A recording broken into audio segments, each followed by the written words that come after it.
안녕하세요. 사랑하는 성도님, 부활의 주님이 우리와 함께 하십니다. 우리와 함께 하시는 주님을 찬양합니다. 기도합시다. 주님, 감사합니다.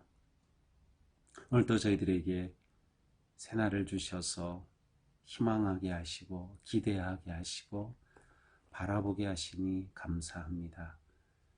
오늘도 말씀 앞에 겸손히 마음을 열어 주님의 음성에 귀를 기울이게 하옵소서. 주시는 말씀을 깨닫고 또 아멘으로 응답하며 믿음으로 순종할 용기를 주시옵소서. 오늘 하루도 주님의 선하신 인도하심 속에 거룩하고 아름다운 승리의 하루가 되게 하여 주시옵소서. 예수님 이름으로 기도합니다. 아멘. 오늘 말씀은 사무엘하 21장 15절에서 22절입니다. 블레셋 사람이 다시 이스라엘을 치거늘 다윗이 그의 부하들과 함께 내려가서 블레셋 사람과 싸우더니 다윗이 피곤하매 거인족의 아들 중에 무게가 300세겔 되는 노창을 들고 새 칼을 찬 이스비브노비 다윗을 죽이려 하므로 스루야의 아들 아비새가 다윗을 도와 그 블레셋 사람들을 쳐 죽이니 그때에 다윗의 추종자들이 그에게 맹세하여 이르되 왕은 다시 우리와 함께 전장에 나가지 마옵소서.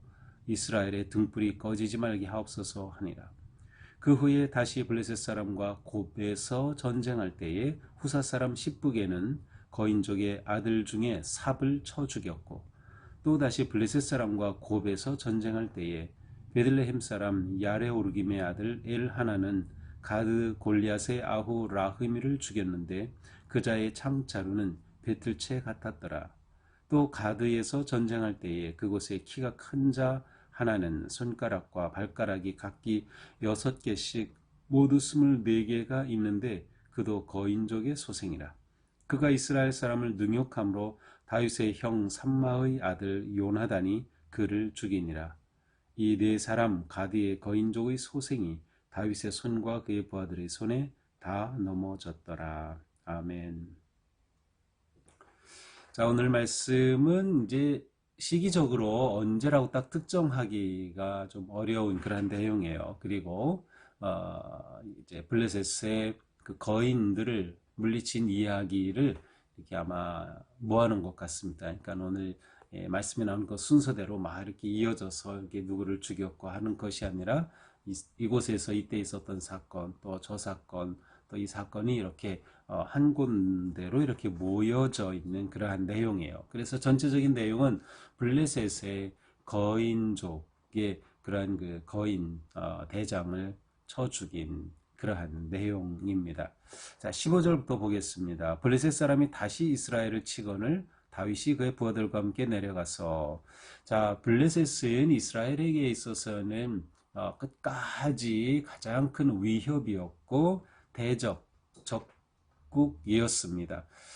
가나안 종족 중에 아주 가장 강력한 그러한 종족이었고 이들을 쳐 부수고 아니면 이들의 침략을 받아 이들을 막고 방어하고 하는 것이 이스라엘 역사에서 가장 큰 어떤 위기였었죠. 자, 그런데 이 블레셋 사람들이 이제 또 이스라엘을 쳐들어오니까 전쟁이 일어나죠. 다윗이 이제 왕으로 나가서 싸우게 되죠. 이 당시에는 왕이 앞장서서 전쟁을 이끌곤 했으니까 말이죠. 자, 그런데 다윗이 피곤하게 되었어요. 그래서 피곤했다는 것은 기진맥진했다. 요즘 말로는 탈진했다. 모든 기력을 다 소진했다. 그러한 뜻입니다. 요즘도 우리가 생활하면서 또 사역하면서 탈진할 때가 종종 있죠. 그래서 우리에게는 쉼도 필요한 것이고 안식이 필요한 것인데요. 자, 이렇게 다윗이 탈진하게 되자 거인족의 아들 중에 무게가 300세겔 되는 노창을 가진 그러한 이스비브노비라고 하는 거인이 있었어요. 노창을 가지고 있는데 이 노창 전체가 노스로 되어 있을 수도 있고 끝에 노스로 이렇게 뾰족하게 노스로 달았을 수도 있어요. 근데 이게 300세겔이면 뭐 우리 무게로는 대략 한 3.2kg 정도라고 하는데 재미있는 것은 이제 골리앗 있죠. 이제 골리앗이 가지고 있었던 창은 이것보다 딱 배가 되는 600세겔이었어요. 창 하나만 6.4kg이 나가는 그러한 엄청난 창을 가지고 있었던 것이죠. 자, 그런데 이 거인의 이름은 이스비브노이라고 하는 사람이었어요. 또한 이는 창뿐만 아니라 세 칼을 차고 있었습니다.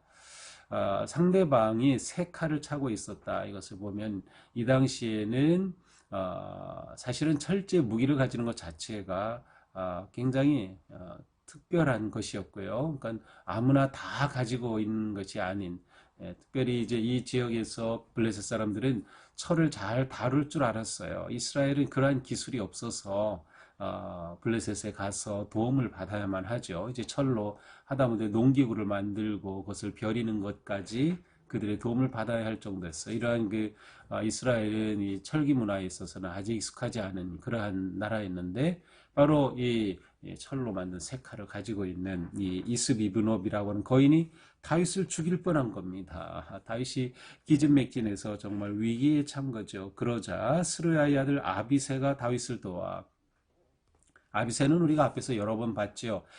다윗을 돕기도 하는 충신이기도 하고 다윗에게는 큰 부담도 되었던 정말 어찌할 수 없었던 그러한 아비새예요. 근데 여기서는 아비새가 다윗을 도와서 이 블레셋 거인 이스비브놈을 쳐 죽였습니다. 이렇게 되면서 이제 다윗의 추종자들이 다윗과 함께 맹세합니다. 제발 왕이시여 부탁하는 거죠. 우리와 함께 이제는 전쟁에 나가지 마십시오. 전쟁이 매번 그렇게 왕께서 앞에 나가는 이제는 우리가 하겠습니다. 왕이시여 이러다가 큰일 납니다. 그러면서 이스라엘의 등불이 꺼지지 말게 하옵소서. 그러니까 다윗 왕을 이스라엘의 등불이라고 하면서 불이 꺼진다. 다윗 왕이 죽으면 이스라엘 나라가 위태해지는 것이죠. 그래서 이러한 위태함, 위기에 빠지면 안 됩니다. 이제는 전장에 나가지 마옵소서라고 말합니다. 자, 다윗을 가리켜서 이스라엘의 등불 그리고 등불이 꺼지지 말게 하옵소서라고 하는데 이스라엘에서 기름을 부어 세우는 그러한 자리가 바로 왕이었습니다. 왕. 물론 뭐 예언자도 제사장도 이 세 부류는 이제 기름을 부어서 세우는데 그러니 왕을 기름 부어 세웠고 왕은 기름이 계속 타서 등불을 밝히는 것과 같은 그런 이미지가 보여집니다. 기름 부음 받은 왕께서 계속 기름의 불이 타올라 등불처럼 이렇게 타오르는 그 불빛이 꺼지면 안 됩니다. 라고 하는 그러한 이미지가 우리에게 있어요. 다윗의 생존 자체가 이스라엘의 희망이다 라고 하는 것이죠. 예수님께서는 우리를 너희는 세상의 빛과 소금이다 라고 말씀하셨어요. 그러니까 우리는 세상의 등불이다. 우리는 세상의 등불이기에 등불이 꺼지면 안 돼요. 우리가 세상에 존재하는 것 자체, 이 세상 속에서 생존하는 것 자체가 매우 중요합니다.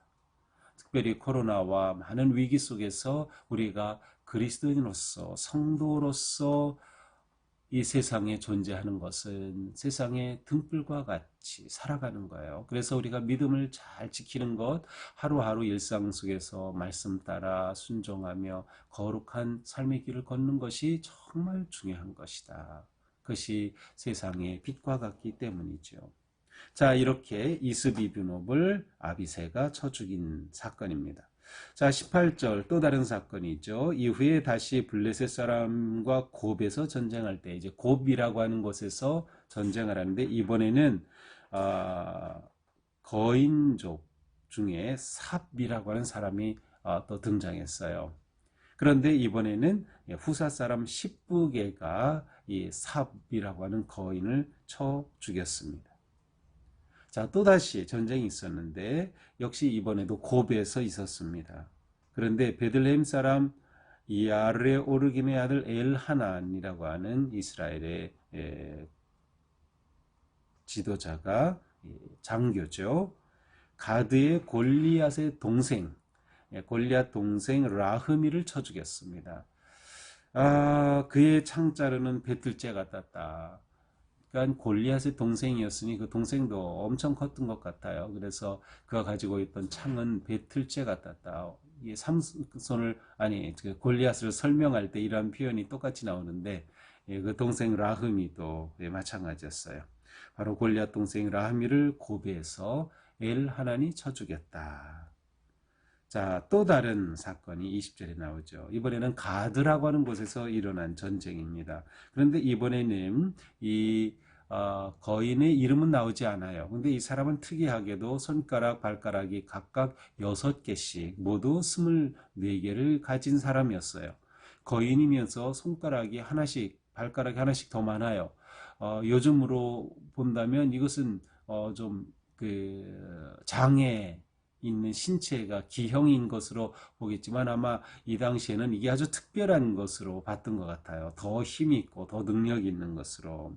그래서 이렇게 하나씩 더 많은 이러한 거인의 소생 거인족이 또 나타난 겁니다. 자, 그런데 이번에는 이 사람이 이스라엘 사람을 능욕하기에 다윗의 형이었던 삼마의 아들 요나단, 같은 동명이인이죠. 사울의 아들 요나단이지만 여기서는 다윗의 형의 동생인 요나단입니다. 그러니까 조카겠죠. 요나단이 바로 이 6개씩 손가락 발가락을 가진 이 거인을 쳐서 죽였다. 자, 이처럼 22절 네 사람 가드의 거인족의 소생이 다윗의 손과 그의 부하들의 손에 다 넘어졌더라. 자, 이렇게 해서 거인을 물리친 그러한 이야기가 바로 오늘의 내용입니다. 자, 오늘 말씀을 보면서 이 거인을 물리친 것은 결국 다윗의 나라를 지켜낸 것이죠. 전쟁에서. 다윗의 나라는 하나님의 나라입니다. 하나님이 기름 부어 세우신 그러한 다윗을 지키고 또 나라를 지킨 이야기. 자, 그런데 이렇게 4명의 장군들이 이렇게 지킨 이야기들을 쭉 보면서 하나님의 나라는 믿음의 용사, 곧 지금으로 말하면 우리 성도입니다. 하나님의 나라는 믿음의 용사인 성도들의 희생과 결단과 협력으로 세워지고 지킨다는 것을 알 수 있습니다. 그러니까 우리는 이 시대에도 하나님의 나라를 용사로서 희생과 헌신으로서 지켜가는 겁니다. 또 그렇게 세워가는 것이죠.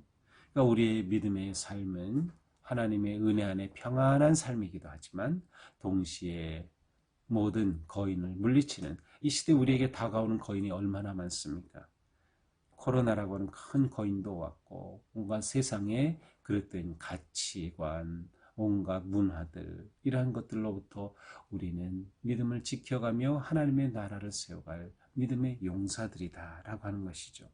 자, 그런데 여기서 중요한 것은 무엇입니까? 4명의 서로 다른 장교, 장군이 다윗을 보호하기도 했고 이 거인족을 물리쳤어요. 협력한 것이죠. 혼자서 하나님의 나라를 세워갈 수는 없는 겁니다. 그러므로 하나님의 나라를 세우는 데 있어서는 관계와 헌신이 매우 중요합니다.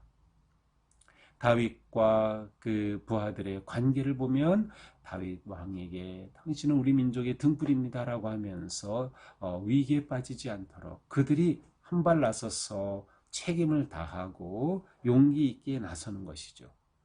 그렇게 서로 신뢰하고 친밀한 관계가 있었기에 협력하는 것이 가능했음을 볼 수 있어요.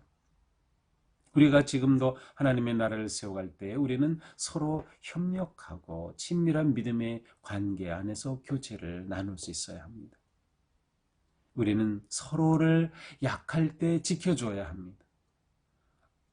서로가 탈진될 때 보호하고 일으켜줄 수 있어야 합니다.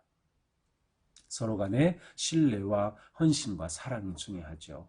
이것이 우리가 믿음 생활하면서 하나님의 나라를 세워가는 아주 중요한 방식이 되는 것입니다. 우리는 서로 약해질 때가 있어요. 그때 서로를 위해 기도해주고 잡아주고 지켜주고 힘이 되어주는 것이죠. 이것이 참된 동역자의 모습입니다. 자, 그러나 여기서 우리가 보아야 될 것은 하나님의 나라는 군사력이나 사람의 어떤 힘으로 세우는 것이 아님을 알 수 있어요. 거인족이다라는 것은 이미 이스라엘보다 더 강하다는 뜻이에요. 군사력이 전략이 뛰어나고 훨씬 강했어요. 그러나 이들의 승리는 하나님이 함께 하셨기 때문인 것을 우리는 볼 수 있습니다. 하나님을 의지하고 하나님에 대한 신뢰와 믿음이 하나님의 나라를 지켜가는 겁니다. 또 그렇게 세워가는 거죠. 우리가 세상 사람들과 비교해서 더 나아서 더 많이 능력 있고 재산이 더 많고 더 많이 배우고 더 많이 뭘 해서 이기는 것이 아니라 하나님이 우리와 함께 하실 때 우리는 세상에서 믿음의 승리와 하나님의 나라를 세우는 그 위대한 일을 이뤄갈 수 있는 것이다. 우리에게는 하나님을 신뢰하고 의지하는 믿음이 중요함을 알 수 있습니다. 오늘 우리는 이 말씀을 보면서 우리가 세워가는 하나님의 나라 협력하며 동역하자. 서로 약해질 때 잡아주고 세워주자. 협력과 한마음이 되어서 하나님의 함께 하신 가운데 승리하는 그 나라를 우리가 세워가는 거죠. 우리는 이스라엘이 거인족을 물리친 것처럼 우리에게 다가오는 어떠한 거인이라도 능히 물리치며 승리하며 나아갈 수 있을 것입니다. 오늘도 우리의 삶이 주님의 함께 하심으로 승리하는 복된 하루가 되기를 축복합니다. 기도합시다. 주님 감사합니다. 오늘도 주님의 말씀을 통해서 우리가 어떠한 존재인지 또 우리가 하나님의 나라를 세워가야 할 믿음의 용사인 것을 생각하게 해주셨습니다. 주님, 오늘도 살아갈 때 믿음으로 승리하는 삶, 하나님을 의지하는 삶, 우리를 향해 다가오는 어떠한 거인이라도 능히 물리칠 수 있는 협력과 연대와 한마음의 믿음으로 굳게 무장될 수 있도록 인도하여 주시옵소서. 우리가 함께 손을 잡으면 우리는 넉넉히 이기며 또한 회복되리라 믿습니다. 위기와 어려움 속에서 우리가 하나가 되어 승리하는 복된 가정과 삶, 교회 되게 하여 주시옵소서. 예수님 이름으로 기도합니다. 아멘. 네, 오늘도 주님의 은혜 안에서 우리의 삶이 건강하고 또 행복하고 맞서 승리하는 그런 복된 삶 되기를 축복합니다. 사랑합니다.